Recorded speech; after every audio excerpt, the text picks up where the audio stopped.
So, breaking news yesterday, you might have saw it. Dr. Shiva pointed this out. A judge flip-flopped on a decision to freeze the data in the tabulation machine. So this is when it came out. Johnny's on the 1 and 2 right over here. What did I say to you, Johnny, when we saw this? I'm elated. My affidavit helped a great team led by Sidney Powell and Lynn Wood win the first court order of stopping of wiping the data from the voting machines. The day of reckoning is upon us. Brian Kemp. We're now closer to showing how they siphoned votes from Donald Trump to Joe Biden. He's talking about Lynn Wood, who got this emergency order. I told Johnny right away, I'm like, Johnny, data. We're getting data. Your thoughts, Johnny? Yeah, it's a big deal. The fact that the judge ordered them not to wipe or reset any voting machines in the state of Georgia until further order of the court. That was a court order. And then what happens like an hour or two later? Dr. Shiva puts up the tweet again, and we saw that breaking news, and it was Lynn Wood's tweet. What? The judge reversed the order based on the defendant's claim that Georgia counties control the voting machines. They do control them, but they don't own them. Machines are owned by the state, and the Georgia Secretary of State administers state laws on elections. Why are Georgia officials determined to wipe these machines clean, resetting them?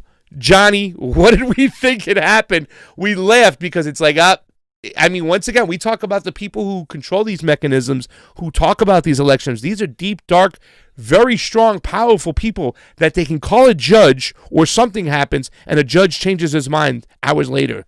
Your thoughts, buddy? Oh, that's insane, man. I don't know what happened there. Like that's really scary. That was like within an hour or 2 hours. Like what? How's a judge is like, oh, actually, I ruled incorrectly. Yeah. You know, there's a lot of thought and like when a judge makes an order like that, like that's like, all right, the judge made an order. Yeah. To reverse an order, that's like, that's not normal. That's not. No, it's not normal at all. And it's so funny because we laughed about the whole situation because we always said, these are deep, strong people. These are the people behind the people who are running these elections. And the fact that we finally saw a situation, even Dr. Shiva pointed out, this is the first time we're getting to see this, and we've been talking for a long time. Raji Robb has been trying to get discovery for how long, right? To get into these machines. Let's take a look and see what's going on. Today in the Arizona hearing, one of the first witnesses, an ex-colonel in the Air Force who's done work on software before, has worked for these companies before, talks about this software, how, they always say, both witnesses who came up and testified about the machines, how these companies even say, there's an air gap, they're not connected to the internet. No, they're connected to the internet. They're remotely controlled. There's features in them, which is a weighted election. There's so many things that they can do. So we've been always looking and praising and hoping to get in to see this data, seize this data, look at this software, show the world what's going on. It's about having a forensic audit. That's what we want at the end of the day, right? So all this talk about Donald Trump and Biden is a bunch of nonsense. Dr. Shiva was talking about it. We talked about it. We had a chance to see it. They pulled the chain from us, and that's very concerning right now. But it should ring a bell to everybody out there to say, hey, what's going on out there? You know what I'm saying? The judge's reversal, they put it up over here. Pretty much what he says. You could see Lynn Wood right out there in front of the courthouse. That's why Lynn Wood wasn't in Arizona today. Who knows who might be in Michigan tomorrow. A Georgia court briefly granted an order to prevent the machines from being wiped on Sunday before reversing the course. Now, John, my question to you is, why would somebody want to wipe these computers so quickly? They got something to hide. Obviously, they got something to hide. If they didn't do anything, why are they wiping everything? Yes. Like, you know what I'm saying? Like, why are they being so secretive? Why did they hire private attorneys to combat a pro se, self-representing candidate in Raji Robb? You know what I'm saying? They're hiding shit. Oh, Johnny, you're just being a Trump conspiracist now. I know. You're just being a Trump conspiracist now. And that's what they tell you. But we've been fighting this battle way before Donald Trump and Joe Biden, this whole situation. I'm so sorry, ladies and gentlemen. We've been talking about this for a long time. What Johnny's telling you is no BS. Why are they hiring outside litigation to help with these situations? Why are they so quick and eager to wipe these machines clean? Well, Johnny Sue always tells you, we lack transparency, and they're not letting us in. We lack transparency.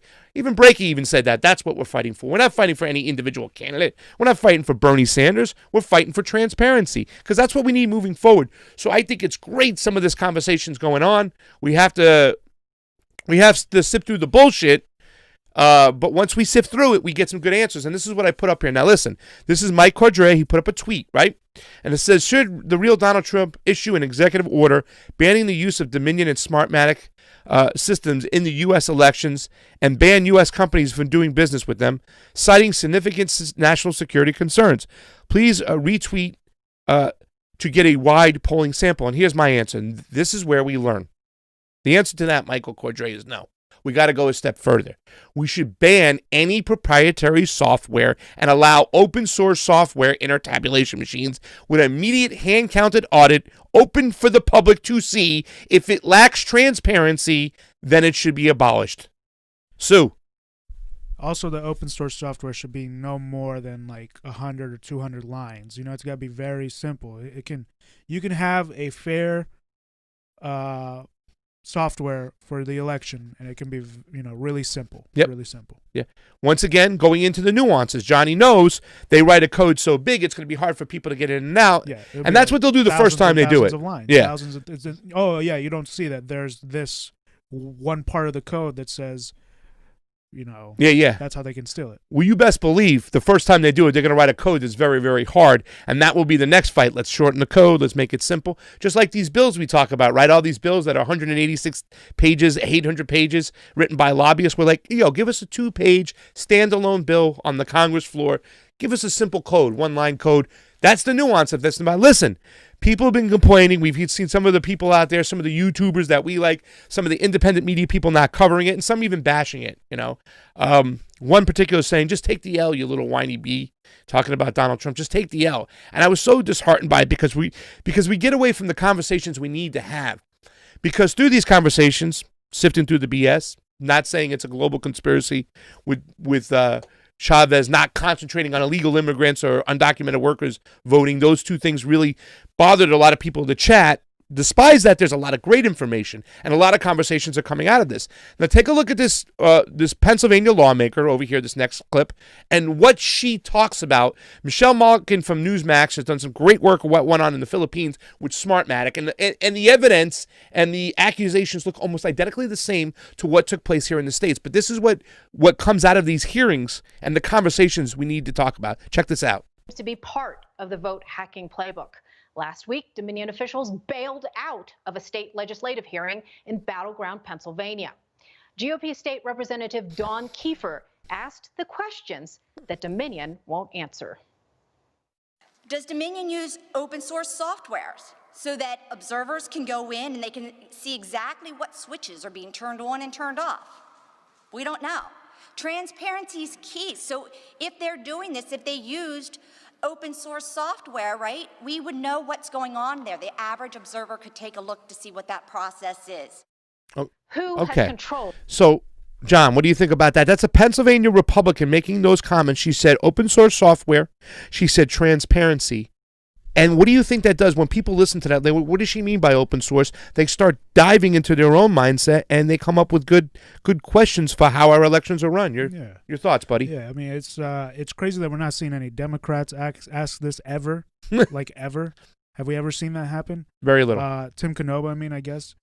Yeah. He was no longer a Democrat, I believe. No longer a Democrat. The last time he ran as an independent. He left the Democratic Party. Yes. And then Debbie Wasserman Schultz had to resign from chair because of her fucking cheating in that race. Yeah. Yeah. So it's really interesting that Republicans have to bring all this shit up, and so then now we look like we're pro right wing, we're pro Republican because we're showing Republicans are using right wing news sources, but that's the only people covering it, not the mainstream media. Mainstream media is not going to cover that. No. You think CIA News Network, CNN is gonna cover that shit? No. MSDNC? I don't think so. MSDNC? No, they're not.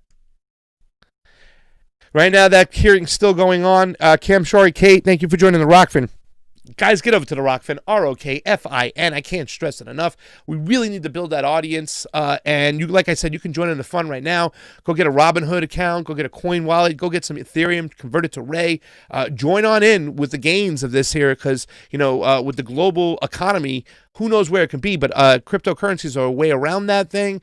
Today, Bitcoin is up. Ethereum is up, and it's really, really fun. And the important thing is when we do our shows on Rockfin, never do we get censored, and they do give us our due for the content we put out. They really reward us in a proper way, whereas YouTube, we're pulling teeth. I mean, we literally are making a little bit more on Rockfin right now than we are on YouTube every month, technically. And the thing is, we have 3 times the size of an audience, almost 4 times the size of an audience over on YouTube. So just do the math right now. In other words, we should be making probably 4 times what we're making on YouTube right now. We don't. There's suppression. They don't share our stuff. They turn the drip down on the nozzle on the subscribers. And Graham made a good point. Hey, Mike Fagan, what's up, Bubba? And hi, Cam Shwari. Get over to that Rockfin, guys. Come on, help us out over there. But really, to tell you the truth, Graham made a point. He said if YouTube played nicely and was fair and abided by their antitrust laws and didn't act as a publisher, and they acted as a publisher, as an editor, publisher, editor. Yeah. If they acted as a platform the way they're supposed to, and were fair, freedom of speech. Oh, look at that numbers rising! I want you guys up there. Thank you. It would be so much more fair. We would probably have 4 times the subscribers, and it's kind of crazy because we went from 8,000 subscribers to 22,000 subscribers in like 2 months, and ever since then, it's just been a slow-moving thing. So, thank you so much for joining on in. 242 people over on the YouTube. We have like 12 people over on the Rockfin. Let's get that up. People hanging out on Facebook. We love you guys. Thank you to all who have endorsed us on Rockfin. I'm getting text messages that they're continuing their endorsement, getting a lot of those text messages, That's awesome, guys. And Hogfart S is now over in the Rockfin. He says, I only use Rockfin. That's great. Thank you, Hogfart. What a great name. The stream quality looks a lot better. It does. Which is crazy. It does. YouTube just... Yeah. Remember, the CEO of Rockfin used to be the head of digital over at ESPN when stuff started just getting on the internet, on social media. Digital media. So the guy has been around for a while. Smartest person in the room joined Sidney Powell's team. Just another update on what's going on in these elections while we're on this election. And this is important, ladies and gentlemen, because a lot of people are saying, they're kind of echoing this rhetoric that, they're throwing out these lawsuits left and right. Yes, lawsuits have been thrown out, and they go up to the next higher court. Just please understand that a lot of judges don't want to get involved with this in these elections. They want to stay out of this thing. It's very, very hard for them to make a decision. Now, what happened in Pennsylvania is kind of crazy. They got the C's and it was pulled away. They also got the certification halted, and they got that once again thrown away. However, in the decision as the Pennsylvania Supreme Court said, the 2 Republicans out of the 7, the other 5 were Democrat, the 2 Republicans said this still looks like it could be cause for non-constitutional. In other words, the changing of the laws to send out the mail-in ballots will be contested in almost every single state that did that. Wisconsin didn't do that, but a lot of places just shotgunned out ballots, and a lot of times the Secretary of State or the governor changed those laws, and they don't have the right to do it. It's only the legislation, so that will be battled in court, and it looks like the next kick-up will be to the Supreme Court. So we're going to see what the Supreme Court's all about when it comes to Pennsylvania, and we'll keep in mind on that. You might have also heard that in the recount in Wisconsin, that Biden gained more votes. And then Trump had tweeted out a couple days ago, it wasn't about changing the votes, it's about identifying which votes we can contest. So there's this group out there, this is conservative libertarian group called the Amistad Project. Now, they've been on the case for a long time, and Donald Trump team has joined his lawsuit on a case-by-case basis. And they plan on challenging presidential elections with planned lawsuits in 6 law states, guys. And they go over the thing. Now, it is a national conservative legal organization, but their number one issue is what? Protecting civil liberties. So therefore, they want to make sure these elections are good. And if you go to the bullet point area in the middle there, Johnny, it would just talk about systemic efforts by election officials to correct defective ballots in heavily Democratic areas, but not Republican ones. That's called curing ballots, and that goes on. And a lot of ballots were cured that shouldn't be able to properly get through to be counted, but that was the whole thing. Lack of enforcement of voter identification laws. That's another thing they're talking about. This primarily comes to the mail-in ballots, okay? Those laws that were put in place, once again, were tried to remove in the HAVA Act. And Wisconsin's one of those states where they say it's not a privilege for you to vote by mail. Excuse me, it's not a right, it's a privilege. I get that mixed up all the time. That therefore you have to request that ballot despite if it was corona or not. And they stuck by those laws, denying Republicans the ability to deserve to certify ballot completion, as required by law. And this is required by law in every single state. And each one of these 6 states, they broke the law. They didn't let the ballots become properly scrutinized by Republicans and Democrats alike, and in which we saw in Arizona, the first witness of actual election day workers, poll workers, watchers, whatnot. She testified that nobody was in that room when they scrutinized to validate the signatures. They took them out of the envelopes and passed it on. And by the time they were in front of her, and she was one observer for 17 tables, the only Republican in the room, those ballots were already out of the envelope. You can't verify the signatures. So now you're just in the process of counting them. And that is illegal. And that is something that really, once again, this is an area which we talked about, which the Democrats couldn't get their way by changing the law with the HEROES Act. So therefore, they had to find another mechanism to do this. Now, Johnny, I want to talk to you about this because we went to Pomona where we saw these machines kind of like what, I don't know if they were Periscript, which is what Whitney Webb talks about in a lot of our articles, with these AI machines and these voting machines, the signatures passing by. And then you've also been in the tabulation room, which is like you're a fish inside a glass tank that you really can't question anything, observe everything. Your thoughts on this whole thing where they're building this case, because this is where the crux of the case is, right? The crux of Giuliani's case is these ballots required by law proper observation, scrutinization before they are passed on. They were not properly scrutinized in Pennsylvania, Michigan, Wisconsin, Arizona, Nevada, Georgia. Therefore, ballots have to be invalidated and thrown out. Now, like I said, California is a freaking joke. It's like a machine. It's like a factory. Is anybody scrutinizing those names there? One person's loading. Johnny, who's scrutinizing those things over there? It's a machine. It's a machine. They're just running it through the machine. You can see them doing it. They're just running it through. It spits out some ballots here, and then I think they take a second look at that. And this is only one part of the whole process. You know what I'm saying? So yeah, this process, they're moved to another location to be tabulated. So this is the crux of the case.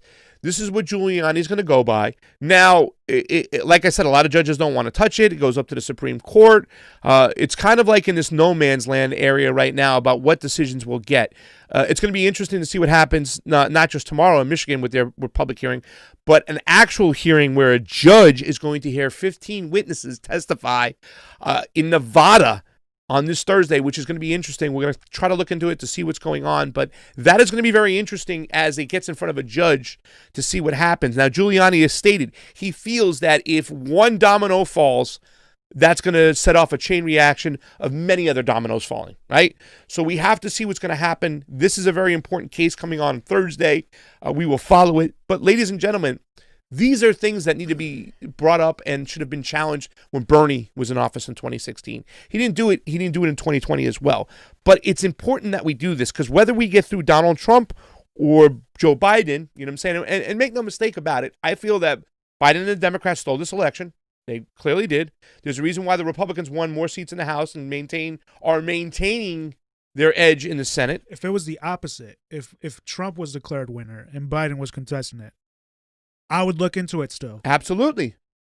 If it was the one thing they talk about, the Greg Palast thing, where they're purging many people, I'd go and say, let's talk to these people who got purged from the rolls and why didn't they get a chance to vote. Something that Al Gore did not do and did not bring up was the cross-reference list. He knocked it out. He went to 2 counties and tried to win with hanging chads. Rather than invalidate saying this is unconstitutional, what Katherine Harris did with the Secretary of State at the time in Florida, which was disenfranchise people on a racist freaking high level. I mean, literally, they had a cross-reference list. So you have a name by a guy in the name Mike Jones who got arrested maybe in Tallahassee and was a felon. Now you have a Mike Jones who tried to vote in South Florida. They said, sorry, sir, you're not allowed to vote. You're a convicted felon. No, I'm not. You can't prove that. He didn't get the vote. They disenfranchised a lot of people of color during that election. So they have done this before. That's what's been disheartening for me too as well, is seeing them just go simply after Dominion. ES&S has committed way more crimes when it comes to election fraud. In fact, I believe ES&S, and I have to look into it, I won't say anything, but I heard that they even had a situation where an official was supposedly paid off. We will look into that. I don't want to confirm that, but that I remember hearing a case like that. And in fact, in the Tim Canova video, and thank you, Aaron Sky, in the Tim Canova video with Niko House and ourselves when we did the whole spin-off of Office Space where we beat the hell out of the machine, that was an ES&S machine. ES&S machines are used throughout the country as well. Dominion, Hart, Smartmatic, all these companies, it's the framework, the structure. They all have proprietary software, and we are not allowed to look into it. In fact, Johnny, I think one of the big beneficial things about today is with the two computer experts, they were really talking about forensic audit and some solutions. They said, if we had a forensic audit on this whole thing, could we figure out what's what? He said, yeah, we probably could figure out what's what. You know, I mean, once again, I can't guarantee everything. He goes, but we can get inside, and that's why they hit the servers overseas or outside of the country, is because it's hard to, we don't have the jurisdiction to go track it down. So, yeah. That's right. Yeah. An inspection would reveal everything. Yes. And last, they're not granting them. Exactly. And also the solutions of maybe implementing some blockchains and just seeing that Republican lawmaker in Pennsylvania talk about open source is great. The Amistad project has filed their second lawsuit. They filed on Friday against Michigan. In Michigan, they've already filed in Georgia, I believe. So this is the second one. So make no mistake about it, ladies and gentlemen. This is more than just the Trump team. They are joining other lawsuits of people who know what's going on. The Amistad Project is big on protecting their civil liberties and election integrity. So even though if they're right-wingers that maybe I don't agree with their libertarian fiscal policies, when it comes to freedom of speech, when it comes to civil liberties, when it comes to clean elections, this group knows what's going on. They're educated. They understand where to look, how to look, what not. So this thing is far from over. So don't kid yourself out there for people who think Biden's already the president. It's Trump's not going to go down without a fight. And I'm glad that at least somebody is protesting these elections if it's going to help some of those down ballot candidates and everybody who wants to run. Any populist, whoever wants to get in, whether it be on the right or the left, I'll take any populist over any establishment person any day of the week. Well, if they can cheat them and the establishment has control of it, we'll never get any of the things we need.